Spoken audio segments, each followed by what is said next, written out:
Bom, gente, boa noite para todo mundo. Hoje a gente trouxe o Dr. Leandro, que ele formou lá na UFJF, ele é neurologista, e ele vai falar um pouquinho para a gente sobre as cefaleias, né, que era um tema que a gente ainda não tinha visto. Então, pode ficar à vontade, Dr. Leandro. Obrigado, Gabriela. Obrigado, Luísa. Obrigado a todos pelo convite. É muito bom voltar à casa onde eu me formei, onde eu deixo bons amigos. Eu vou falar para vocês do diagnóstico diferencial das cefaleias. Desculpa, eu não estou conseguindo colocar a ponteira. Deixa eu ver se aparece para vocês a ponteira laser. Sim, aparece. Beleza. Então, vou falar para vocês o diagnóstico diferencial das cefaleias e, basicamente, medicina, de uma maneira em geral, especialmente a neurologia e a dor de cabeça não foge a essa regra, a gente tenta montar um quebra-cabeça e nem sempre a gente tem todas as peças, né? A gente tem algumas peças, umas peças os pacientes falam, né, para a gente, né, que são seus sintomas, e a outras peças a gente vai atrás, que são os sinais. Então, a gente junta isso, e às vezes a gente consegue identificar o que está numa paisagem, né, o que é o quebra-cabeça, antes mesmo de completá-lo. Então, basicamente, na investigação das cefaleias, na semiologia das cefaleias, o que a gente faz é isso, é pegar e tentar pegar as peças mais relevantes, né, tentar botar o peso certo nas informações que o paciente dá para a gente ser mais certeiro e ter um tratamento adequado da cefaleia identificada. Basicamente, a gente utiliza de anamnese e exame físico para fazer o diagnóstico diferencial das dores de cabeça, e a grande preocupação inicial nossa é exatamente se a gente está diante de uma cefaleia do tipo primária ou se a dor de cabeça é secundária.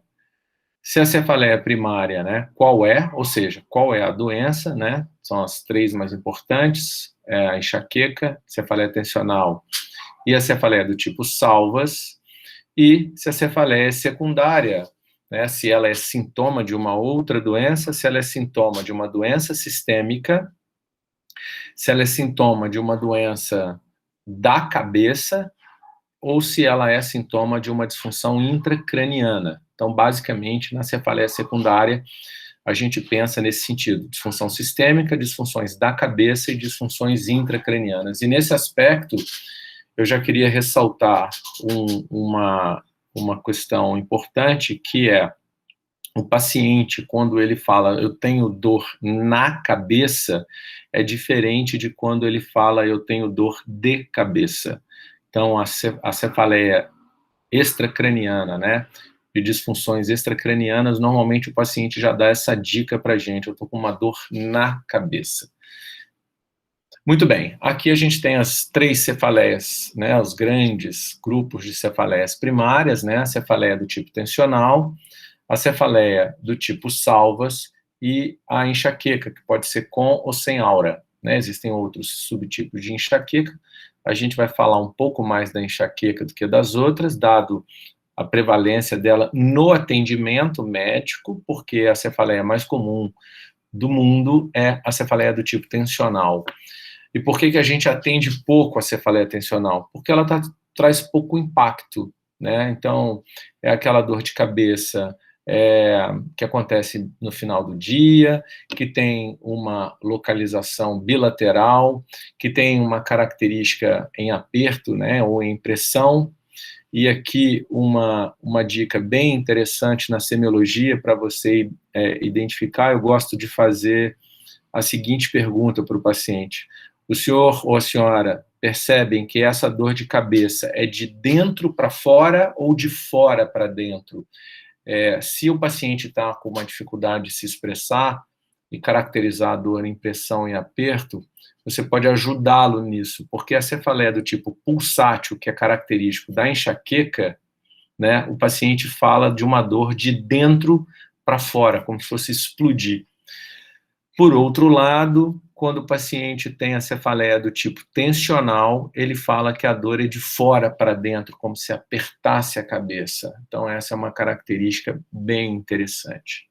E a outra pergunta fundamental para a identificação da cefaleia do tipo tensional é se a dor de cabeça ela é agravada pela atividade física. Então, o paciente com cefaleia tensional, ele normalmente ele consegue trabalhar, ele joga futebol, vai para a academia, tem a vida dele normal. Quando ele para, é que a dor se torna mais pronunciada. Por isso, essa característica, normalmente, dele falar que a dor piora no final do dia. Então, a pergunta também é muito importante, né? Praticamente fecha o diagnóstico e exclui enxaqueca. Alguém aqui, né, no grupo de vocês deve ter quem tem enxaqueca e sabe o que eu estou falando, que é uma dor que não dá para ir malhar ou para subir escada, enfim, parece que a cabeça de fato vai explodir, diferente da cefaleia do tipo tensional, que a pessoa leva a vida normalmente, né?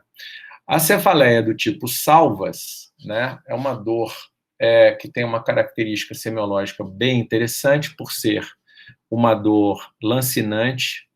Ela é uma dor hemicraniana fixa, né, raramente troca de lado, diferentemente da enxaqueca, que quando é hemicraniana, normalmente é uma hemicraniana alternante, crises à direita ou crises à esquerda.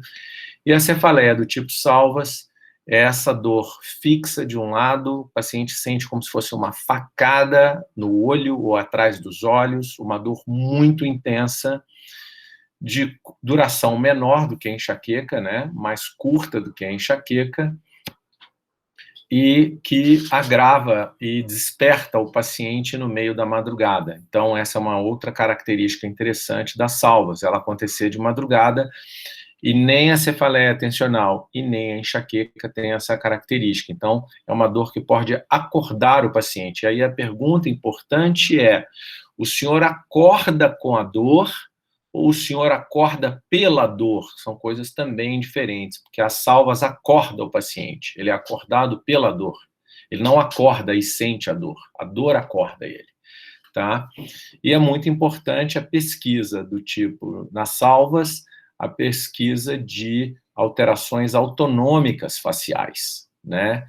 Então, o paciente com cefaleia em salvas, ou quando ele está sozinho, ou quando ele está acompanhado, pergunta-se para o paciente, ou para quem vê a crise que está olhando para ele, e a pergunta boa é, o senhor ou a senhora percebem alterações no rosto do paciente, ou o senhor percebe alterações no próprio rosto, enquanto tem uma crise?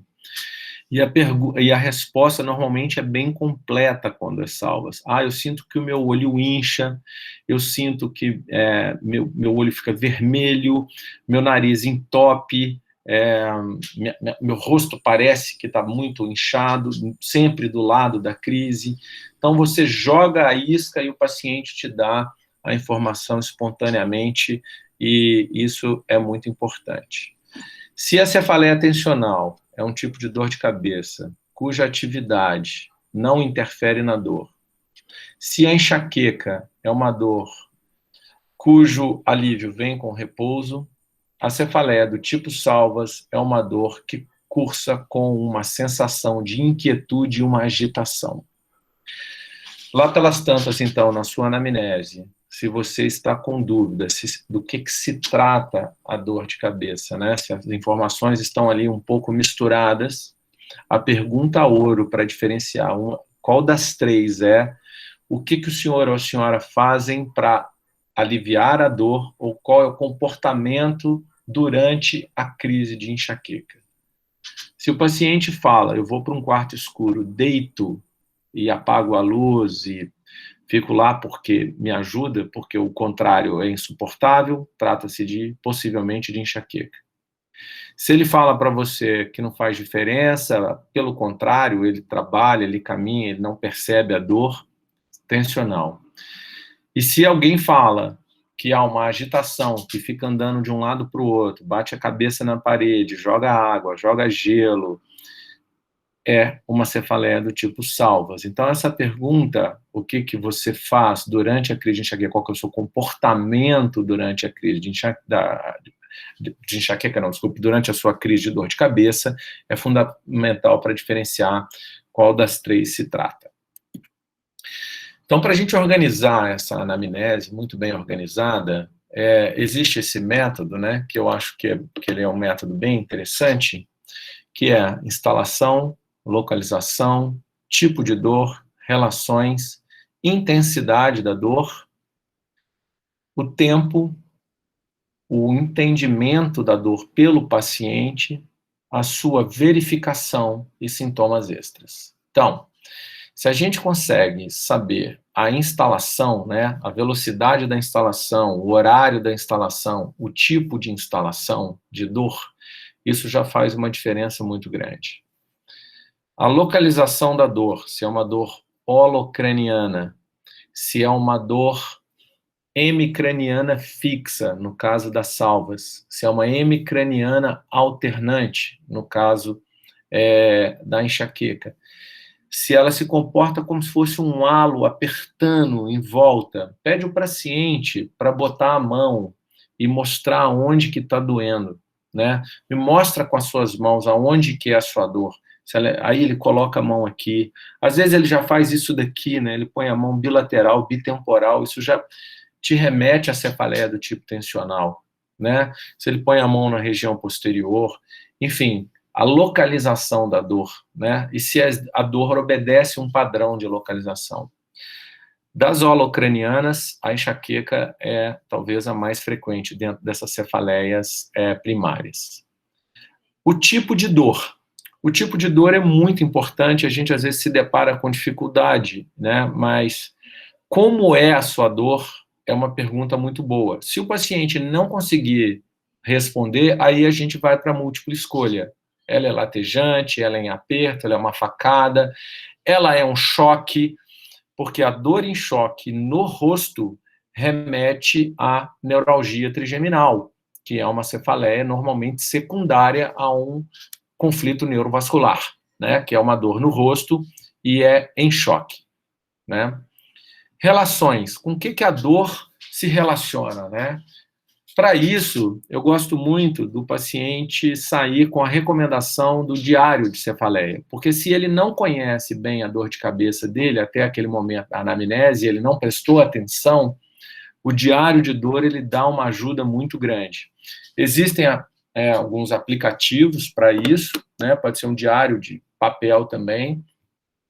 Sempre bom orientar o paciente para ele anotar o horário que começa, o horário do final, dar uma nota de 0 a 10, anotar os dias de semana ou do mês e tentar ver relações. Por exemplo, a enxaqueca, ela muito frequentemente se relaciona com o período menstrual, né? Então, as mulheres, no período pré-menstrual, geralmente pioram as suas dores. Aliás, enxaqueca e hormônio tem tudo a ver, né? As mulheres, quando ficam grávidas, ficam livres da dor de cabeça em 2/3 dos casos a partir do segundo trimestre, né? A dor piora no período pré-menstrual e ela volta depois no puerpério, na medida que os hormônios voltam a ciclar, a dor de cabeça vai voltando.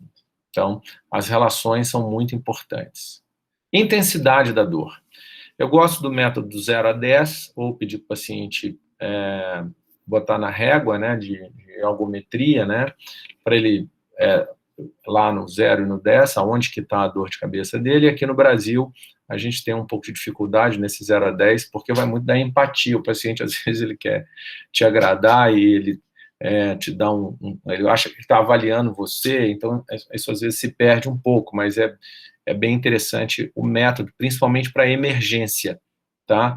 Porque o paciente chega, às vezes, com uma dor 10, e se você for esperar o paciente atingir a dor 0 para ele ir embora para casa, ele vai ocupar um leito ali talvez por alguns dias.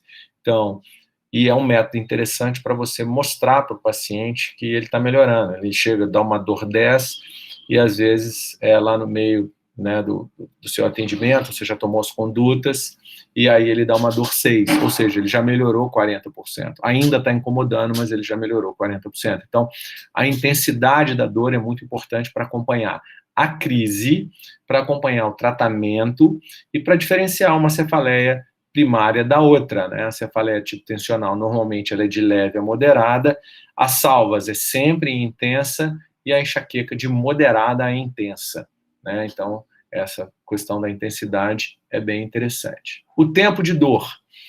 Então, A cefaleia do tipo tensional, ela pode ser episódica, acontecer de vez em quando, pode ser uma episódica muito frequente, muito frequente, e episódica crônica, né? Desculpa, cefaleia tensional crônica, não episódica crônica, tensional crônica. E é muito importante porque quando você tem uma cefaleia tensional crônica, uma crise vai entrando dentro da outra. Então, o paciente tem dias a fio de dor de cabeça. Enquanto que a cefaleia do tipo salvas, por critério, vai até 4 horas de crise.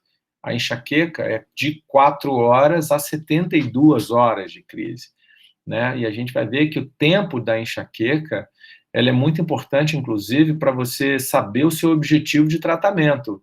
Porque quanto mais longa uma crise, pior o prognóstico de alívio. Não queiram saber e entender mais da dor de cabeça do seu paciente que ele mesmo. Então, somos mais ouvidos, né? Se ele relaciona a dor de cabeça dele com laranja serra d'água, anota isso no prontuário, pede para ele diminuir a laranja serra d'água, né? Então, as observações do paciente sobre a dor dele são todas relevantes. Dor não é igual febre, não é igual glicemia, que você tem um instrumento para medir, né? Então, eu ponho o termômetro no meu paciente, ele pode estar achando que está com febre, mas eu mostro para ele lá o 36,5, e ele não está com febre, ponto. Glicemia, a mesma coisa, né? Você vai lá, mede, e você tem um dado objetivo. Dor não é assim. Só existe uma pessoa para te informar sobre a dor, que é o próprio portador. Não existe outra pessoa, tá? Então, na população adulta, né, que já se expressa, não tem outra pessoa. É essa pessoa mesmo que você vai utilizar para entender sobre a dor dela, as relações, as questões psíquicas envolvidas nisso. Mas ele é muito ansioso. Aonde vocês leram no livro de clínica médica que a gente só nasce com uma doença? Entrei na fila da ansiedade aqui, então está resolvido, não tem direito a ter mais doença nenhuma. Não, o ansioso ele fica doente ansiosamente, né? Imagina, se ele já é ansioso todo dia, o tempo todo, diante da doença, que essa ansiedade piora. Então, muito cuidado com as questões psíquicas envolvidas. É onde mais nós médicos erramos, na nossa presunção de querer entender mais da doença do paciente do que o próprio paciente, né? Então, a gente tem que ouvir mais e muito mais e perceber as entrelinhas e conduzir isso com muita cautela. Verificação sempre, né? Então, você fez a anamnese, fez o exame físico, teve dúvida, você vai para exames complementares adequados. A gente vai falar sobre isso daqui a pouco. E pesquisar sempre sobre sintomas extras. No caso da enxaqueca, por exemplo, náusea, vômito, fonofonofobia estão no critério. E osmofobia, que é intolerância a odores, não está no critério, mas é muito comum. Então, vale a pena perguntar se as crises são acompanhadas desses sintomas, né? Acaba essa anamnese dirigida por esse método, que a gente aborda quase todos os aspectos relacionados à necessidade de diferenciar a cefaleia primária de secundária e qual cefaleia primária a gente está diante. A gente parte para o exame físico e o exame neurológico. Na anamnese ainda, existem alguns padrões de dor, né? Então, se o paciente tem uma dor aguda recorrente, ou seja, é o mesmo padrão de dor que se repete várias vezes, isso aponta para uma cefaleia primária do tipo episódica. Aí pode ser a salvas, pode ser a enxaqueca, ou pode ser a tensional, mas tem um padrão que se repete. O paciente tem dor há muitos anos e não progride. Ele tem uma dor crônica, e aí vem 3 principais, né? A cefaleia tensional crônica, a própria enxaqueca crônica e a cefaleia por abuso de medicação analgésica, que é uma questão de saúde pública, né? E aí vem as preocupantes, a crônica que vem piorando, progressiva, acende um sinal vermelho, e a aguda emergente. Você já teve essa dor previamente? Não. É uma aguda emergente, é uma dor nova. Lembre-se que dor que muda de padrão é uma aguda emergente, tá bom? Então, o seu paciente tem uma aguda recorrente, do tipo enxaqueca, do tipo salvas ou do tipo tensional. Apareceu com uma dor diferente, você vai conduzir como se ela fosse secundária. É recomeçar a investigação. E o segredo é essa pergunta aqui. Você já teve essa dor previamente? Não, tem uma dor. Tem paciente que tem tanta dor de cabeça que ele fala assim, eu tinha uma dor antes, mas que tipo de dor? Não, é uma dor normal. Não existe dor normal. A gente vai ter que depois esmiuçar melhor que tipo de dor é essa. Para a exclusão de cefaleias secundárias, então, tem aqui esse pequeno fluxo de informações, né? Então, o paciente está com dor de cabeça. Tem característica usual? Sim. Então, tem as características usuais. Tem os fatores de alarme? Não. O exame neurológico está normal? Sim. Trata como cefaleia primária. Agora, essa dor é diferente? Sim. Fator de alarme, que eu já vou mostrar para vocês, tem algum? Muda para cefaleia secundária. E exame neurológico alterado também vai para a exclusão de cefaleia secundária. Quais são os sinais de alerta? Primeiro é o pior cefaleia da vida. A cefaleia em explosão, thunderclap de início súbito, de instalação muito rápida. A de início recente. Esse critério é traiçoeiro, não esqueçam dele. Iniciou após 50 anos. Ah, mas tem náusea, vômito, fotofonofobia, osmofobia, hemicraniana alternante. Não importa, preenche o critério de enxaqueca. Começou depois de 50 anos? Começou, pode fazer imagem. Vai atrás do diagnóstico diferencial. Não é comum as cefaleias começarem depois de 50 anos, tá? Exceto as salvas.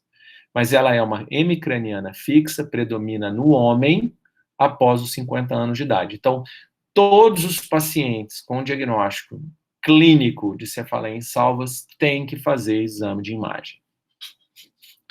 Intensidade e frequências progressivas, história de câncer ou SIDA, alterações no exame neurológico, febre e sinais de doença sistêmica, tem uma que é muito importante, que a gente já vai mostrar, um slidezinho, febre e sinais meníngeos, história de trauma e cuidado com abuso de opiáceos.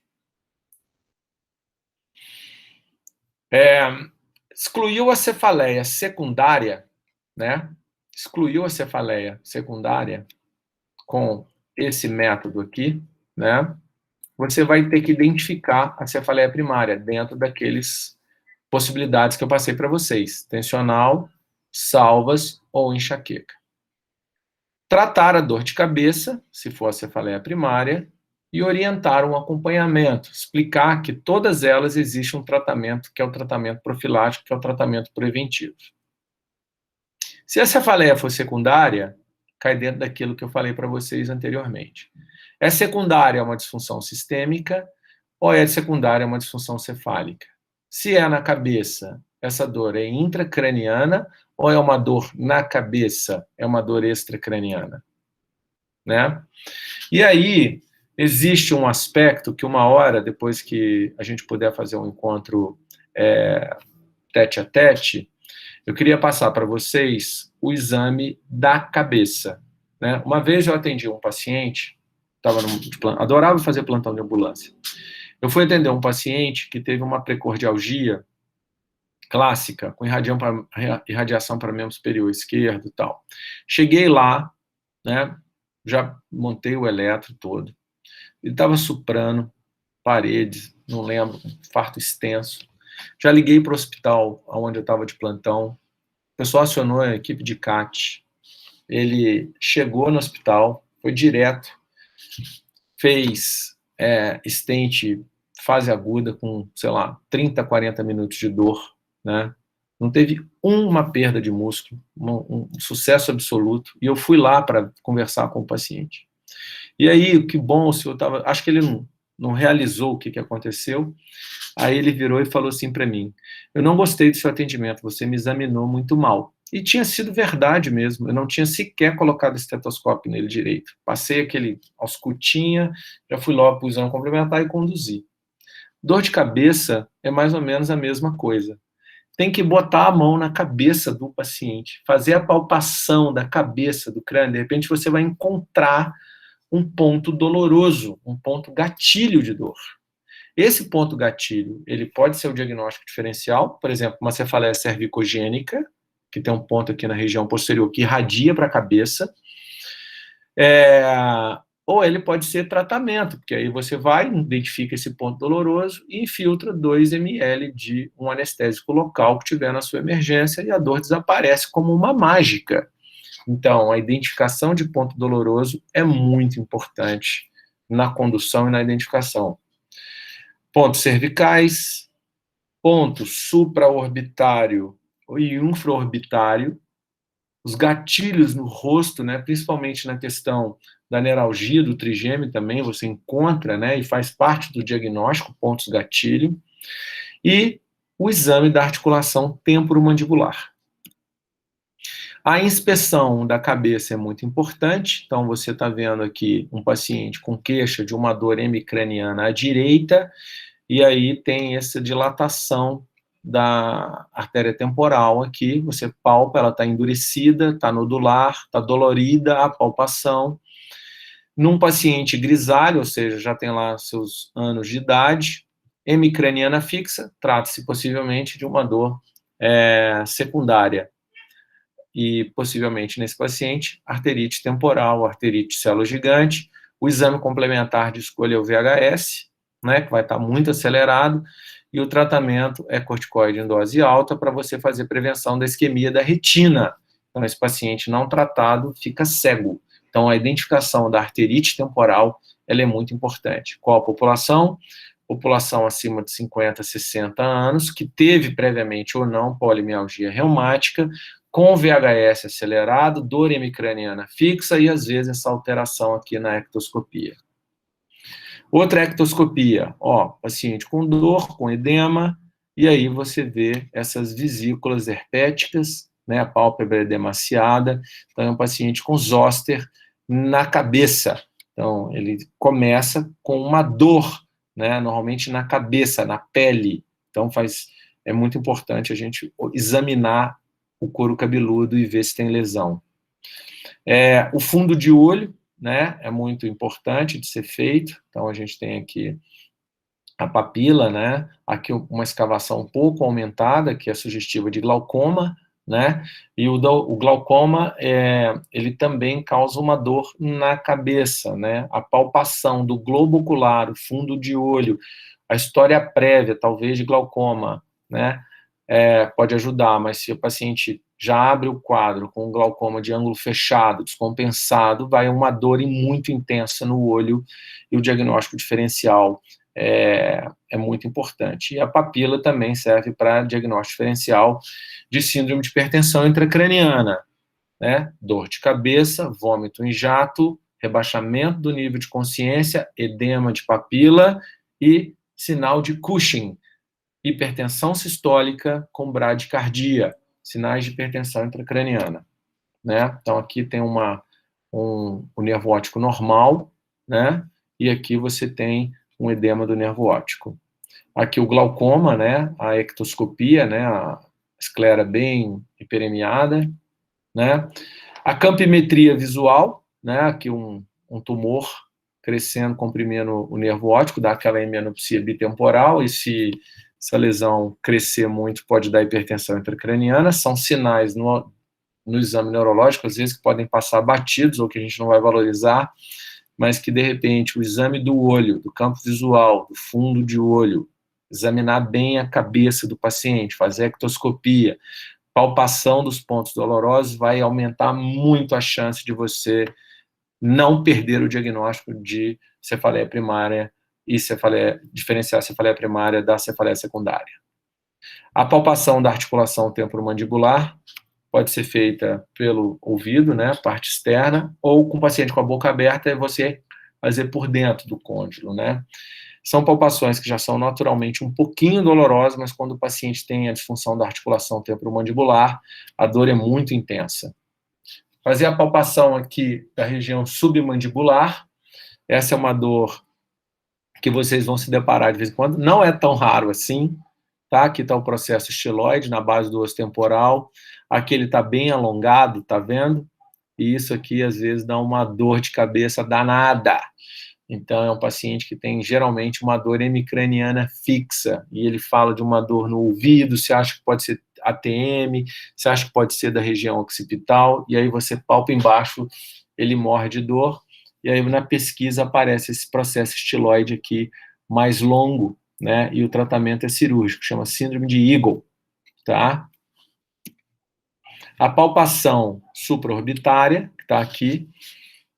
Então, você pode ver uma neuralgia do supraorbitário, que é raro, e aí você palpa, o paciente sente a dor ali, e há uma infiltração, às vezes, aqui não faz 2 ml, vai ficar uma protuberância, né, faz menos quantidade, que a quantidade de pele aqui é bem pequena, só toma cuidado que a veia supraorbitária passa aqui do lado, e se pegar a veia vai dar uma equimosezinha, e aí o paciente pode sair dali maquiado, né. Então, esse bloqueiozinho aqui é bem interessante nesses pacientes com esse ponto doloroso, assim como a grande utilidade do bloqueio, que são as dores occipitais.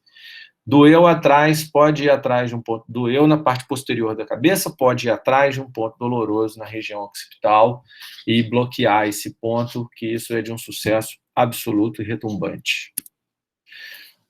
Fazer exame da boca do paciente, né, ver se tem alguma alteração muito grave, né, uma boca muito maltratada também pode gerar dor de cabeça, alterações de oclusão, cárie, enfim, abscesso de palato. Então, um bom exame da cavidade oral pode ajudar no diagnóstico diferencial. Sinusite dá dor de cabeça? Dá, desde que haja sinusite, né? Então, não existe, eu tenho uma dor que é aqui, mas ela é latejante, com náusea, vamos falar, é dor de sinusite. Não, isso é enxaqueca, né? Então, a dor da sinusite ela é muito localizada, né? Então, ela irradia para a região maxilar, ela irradia para a região frontal e, às vezes, para o vértex, dependendo do seio acometido. Mas é necessário haver a sinusite. Para diagnóstico de sinusite, o melhor exame complementar é a tomografia de seios da face, a não ser que seja um paciente que tenha a dor localizada, que esteja febril, com gota pós-nasal, bacteriana, com placa e etc., aí você nem precisa do exame complementar, já entra com antibiótico e o tratamento é um sucesso. Aqui, um slide mostrando para vocês a prevalência das cefaleias secundárias em 2 extremos, né, na infância, aqui principalmente doenças infecciosas, né, meningite, etc., e aqui, como em adultos ainda predomina a cefaleia primária, mas como quase que dobra, né, as cefaleias secundárias. Então, reforçando a necessidade de você preocupar nos 2 extremos, né, por etiologias diferentes, é verdade, mas sempre pensar em cefaleia secundária fora da população ali de adolescentes e adultos mais jovens.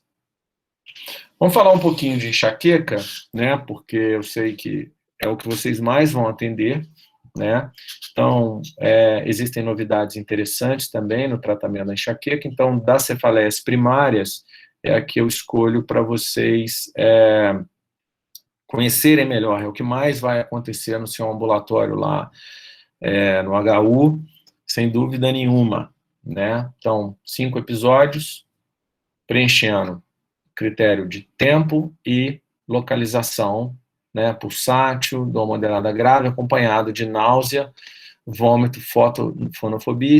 Presta atenção nisso aqui. Atividade física agravada, rotineira, andar, subir escada, e não explicada por outro diagnóstico. O que é isso aqui? Na dúvida, vai investigar. A crise de enxaqueca, ela não é só dor, né? O fenômeno da dor é que leva, muito frequentemente, o paciente para um atendimento. Mas ela, às vezes, começa muito antes, dias, horas, véspera, com alterações que o paciente fica mais desatento, mais cansado, compulsão alimentar, né? Muitos pacientes falam que começam a comer muito doce, muito chocolate, e isso causa dor. Na verdade, esse é um conflito, né? Muitos médicos, muitos pesquisadores acham que a compulsão por doce já é a crise em andamento e não um gatilho, né? Então, você tem aqui essa coisa do bocejar repetitivo, é muito comum, muito interessante isso. Irritabilidade, alterações autonômicas sistêmicas, né, constipação, diarreia, fonofobia, fotofobia fora da crise também é muito comum. Então, você vai identificar isso aqui, às vezes, muito antes. Imagina o paciente, então, que tem pródromo e tem 2 ou 3 crises por semana. Ele vai ser um pródromo, né? Constante. Ou seja, às vezes você tratar a enxaqueca do paciente, você vai aliviar muita coisa que ele achava que era outra doença, né? A aura, em torno de 20 a 30% tem a aura, principalmente a aura visual. A dor, que eu já falei das características e dos sintomas que acompanham, e vem o pós-crise. Alteração do humor, náusea. O paciente normalmente é um paciente de instabilidade postural e a relação do sistema labiríntico e da enxaqueca é bem interessante. Crianças que têm cinetose, ou seja, que têm aquela tonteira e vomitam quando andam na parte de trás do carro, principalmente, têm muito mais chance de desenvolver enxaqueca quando adolescentes. Então, e pacientes com enxaqueca, colocados em exames mais sensíveis de equilíbrio e sistema vestibular, apresentam uma instabilidade postural maior do que as pessoas sem enxaqueca. Dificuldade de concentração, de raciocínio e alodínia. Não está escrito aqui, mas a alodínia é quando a dor deixa de ser pulsátil. O paciente chama isso de ressaca de dor. É uma dor que fica apertando a cabeça, é uma dor ao toque da cabeça. Então, como é que a gente pesquisa se o paciente teve alodínia? Se o óculos fica pesado, se ele não consegue usar máscara agora na pandemia, as mulheres não conseguem prender o cabelo, né? Então, não consegue pentear o cabelo, só de encostar nas regiões da cabeça, do crânio e na região cervical, às vezes há um dolorimento. E o que significa essa alodínia? Ou seja, a perda da dor pulsátil e o dolorimento que se segue. Significa que a dor durou mais do que ela podia ter durado. A alodínia é um sinal de que foi uma dor muito mais intensa do que ela poderia ter sido. Ou seja, é aquele paciente que eu falei para vocês, que chegou na emergência com uma dor muito intensa, que deu nota 10 e que chegou no 5. Na hora que você vai examinar, você está com dor ao toque e deixou de ser pulsátil, pode liberar. Não há remédio para tirar a alodínia. A alodínia vai passar com o tempo. Só que você não vai esconder essa informação só para você. Olha só, meu amigo, a senhora chegou aqui com essa dor latejante, nota 10, já aliviou, agora está esse dolorimento, a dor de cabeça da senhora do tipo enxaqueca já acabou. O que nós temos agora chama-se alodínia, é uma ressaca da dor, é um resíduo da dor. Significa que a dor da senhora durou muito mais do que podia. Isso vai aliviar com o tempo, não medique a alodínia.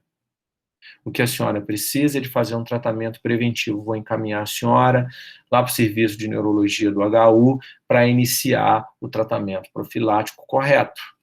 E assim a dor fica muito mais fácil de tratar, muito mais curta. Quando ela perde a característica pulsátil, a dor acaba. Os tipos de aura, né? Isso é muito interessante. A aura que eu tenho é exatamente essa daqui, né? Já tive enxaqueca, é muito ruim. Ou essa é a mais clássica, é o raio em fortificação, tá? Então, campo visual cintilado, né, muito aberto, pode ser escotoma também, que é uma parte escurecida, mas esse raio em fortificação é muito comum, tá? A enxaqueca, ela tem um vilão identificado, tem outros, né, que é essa molécula aqui, eu não sei se vocês conhecem, esse neuropeptídeo, que é chamado de CGRP, peptídeo relacionado ao gene da calcitonina. Então, quem tem enxaqueca tem um gene, né? São mais de 40 genes identificados que causam enxaqueca. Esses genes, em combinação, facilitam que o CGRP sensibilize a via trigeminal. Então, o que é uma crise de enxaqueca? Nada mais do que a sensibilização no território trigeminal, de um lado ou do outro, bilateralmente. Mediado por algumas moléculas, principalmente o CGRP. Então, no início da crise, né? Quando a crise começa, isso aqui é um bombardeio eletroquímico de transmissão nociceptiva pelo trigêmeo, né? Depois de um determinado tempo de crise, essa transmissão do trigêmeo para o seu núcleo, no tronco cerebral, passa a ser mais intensa do que o bombardeio periférico do CGRP. Ou seja, há uma sensibilização central. A maioria dos remédios que a gente usa para tratar qualquer tipo de dor no corpo todo atua aqui, perifericamente. Anti-inflamatórios, triptanos, atuam aqui perifericamente. Pouquíssimas medicações atuam aqui. Então, quando eu digo para vocês que uma crise de enxaqueca é bem tratada quando ela é tratada rapidamente, é exatamente para você bloquear a sensibilização central da via trigeminal. Porque depois que sensibilizou, essa crise vai durar mais tempo, vai ser mais difícil de ceder, e ao ceder, o paciente invariavelmente vai ter alodínia. Então, o que é a alodínia? Um sinal de sensibilização central da via trigeminal. A gente demorou para tratar ou o paciente demorou para buscar auxílio. Então, o CGRP, ela sinaliza essa acessibilidade, sensibiliza as vias do trigêmeo e foi comprovadamente elevada no sangue e na saliva nas crises de enxaqueca. A partir disso, isso lá em idos de 1995, 96, mais ou menos, foi identificada essa molécula, iniciou-se uma caça a um bloqueador de CGRP para o tratamento da enxaqueca. 20 anos depois, né, há poucos anos atrás, apareceram os bloqueadores, os anticorpos monoclonais contra o CGRP, que são utilizados como profilaxia, não como tratamento da crise. Né? No Brasil, a gente ainda não tem os gepantes, mas já tem nos Estados Unidos, no Canadá, que atuam no CGRP durante as crises de dor. O que a gente tem aqui são os anticorpos monoclonais contra a enxaqueca, mas como tratamento preventivo. Já vou chegar lá. Então, aqui o CGRP, aqui outras moléculas, né, que podem atuar na crise de dor e pode, antes de vocês formarem, aposto aqui com vocês, a gente já vai ter os bloqueadores de PACAP, que é outra substância muito importante, sinalizadora das crises de enxaqueca. Para tratar a enxaqueca, a gente vai seguir uma receita muito simples. A profilaxia, quando? 3 é demais. 1, 2 crises por mês, ok, só tratamento da crise. 3 é demais, tem que fazer profilaxia. Tratamento da crise, quanto antes, melhor. Quanto mais eficiente, melhor. Para você convencer o paciente a tratar aqui corretamente, profilaxia certa e tratamento de crise certa, você vai falar sobre custos com o seu paciente, porque os remédios, às vezes, são caros.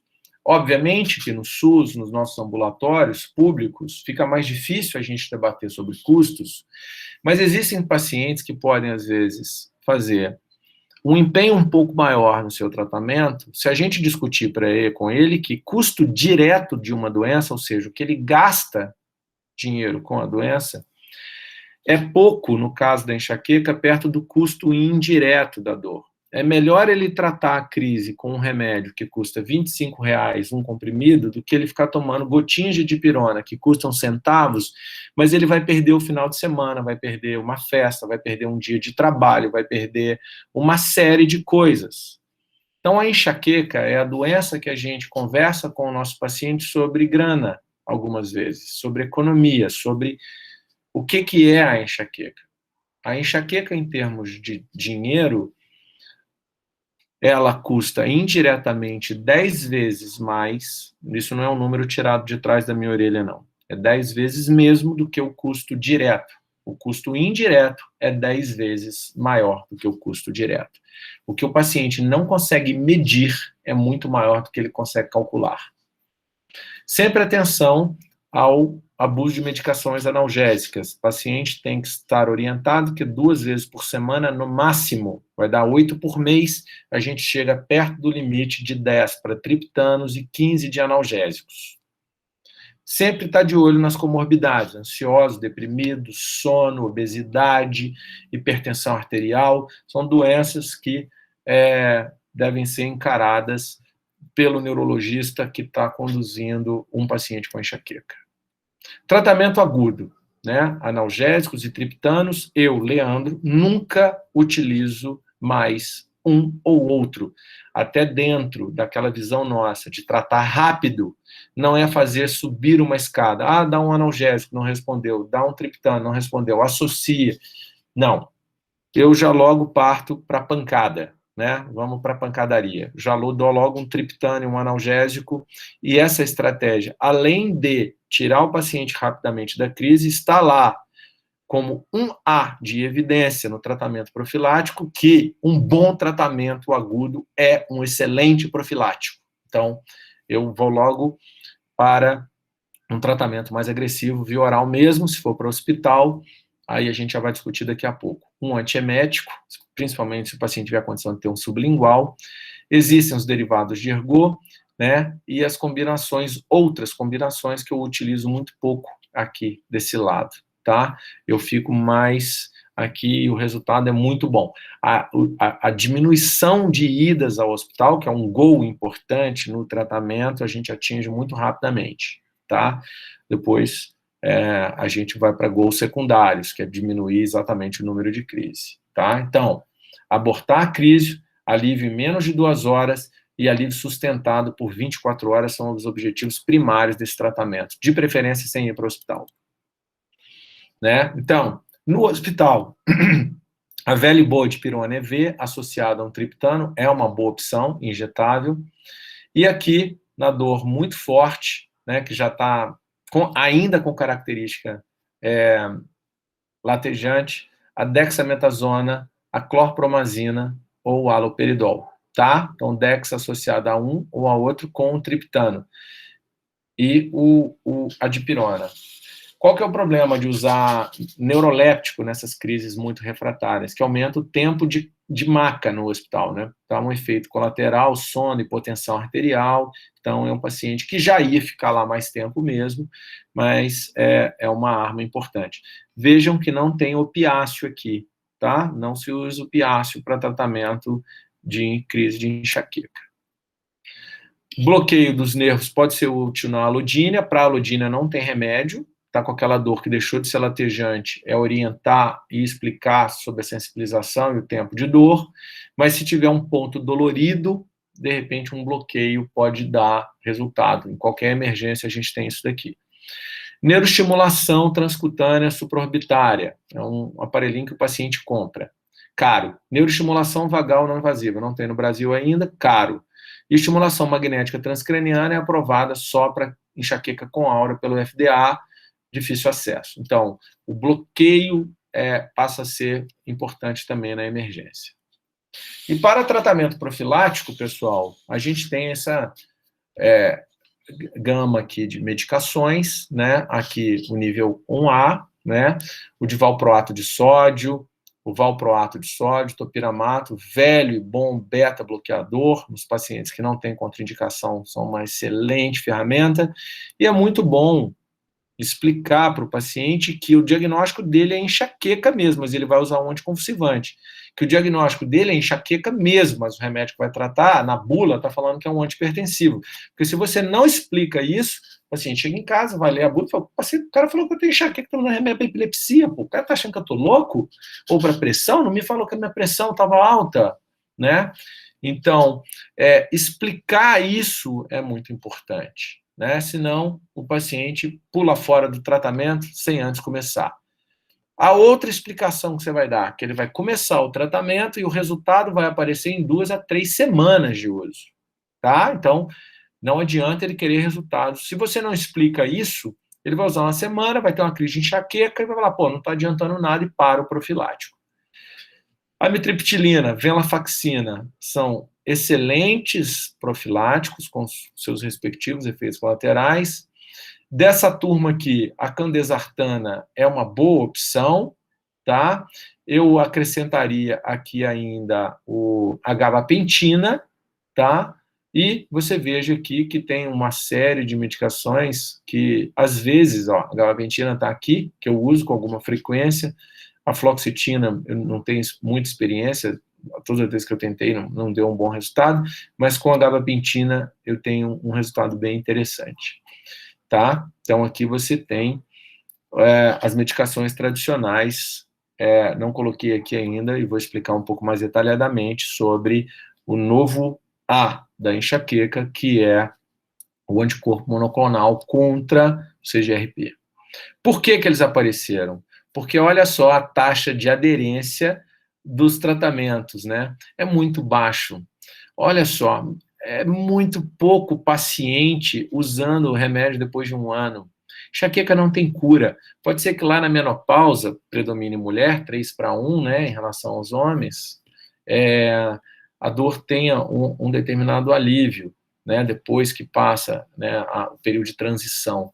Mas olha a taxa de adesão depois de 1 ano, né? Não chega a 20%. É muito pouca gente. Em 6 meses, 25% dos pacientes vocês atenderam.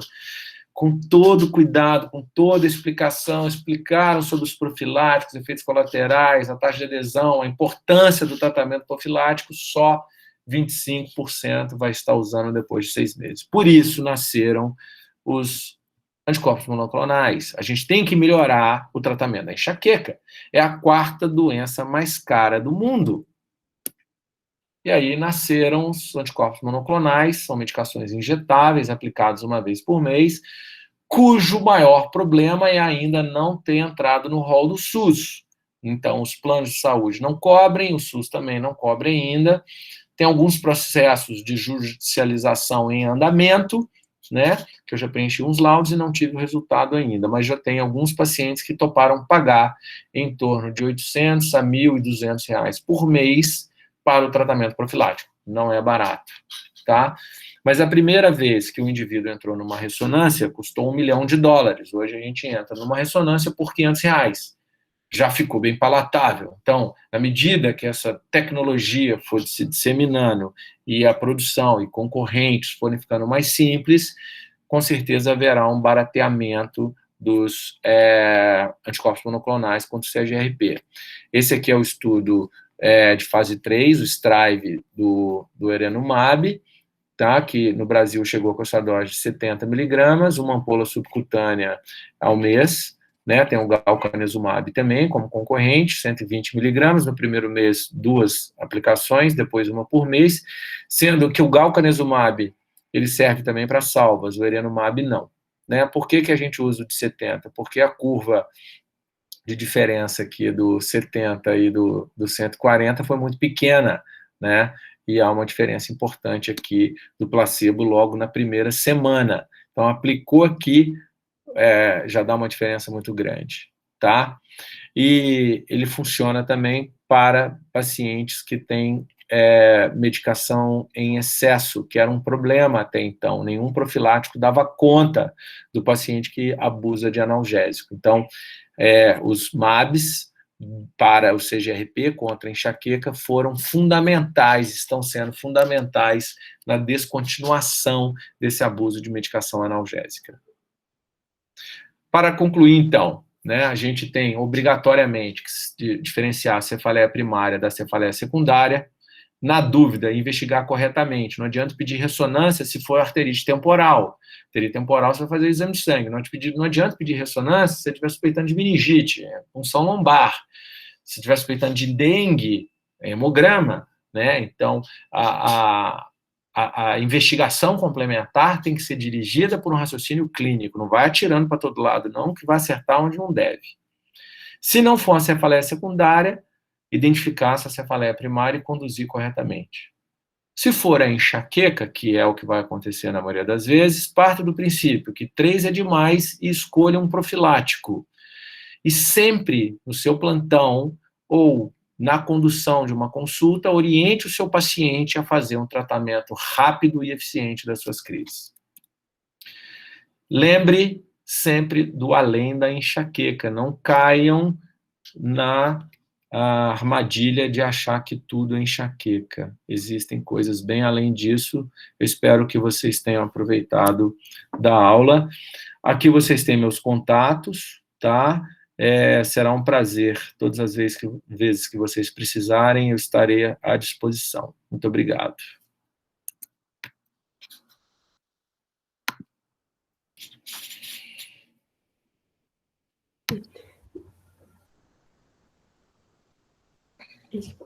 Obrigada, doutor Leandro. Foi ótima a apresentação. Obrigada pela disponibilidade. Alguém tem alguma dúvida? Quer falar alguma coisa?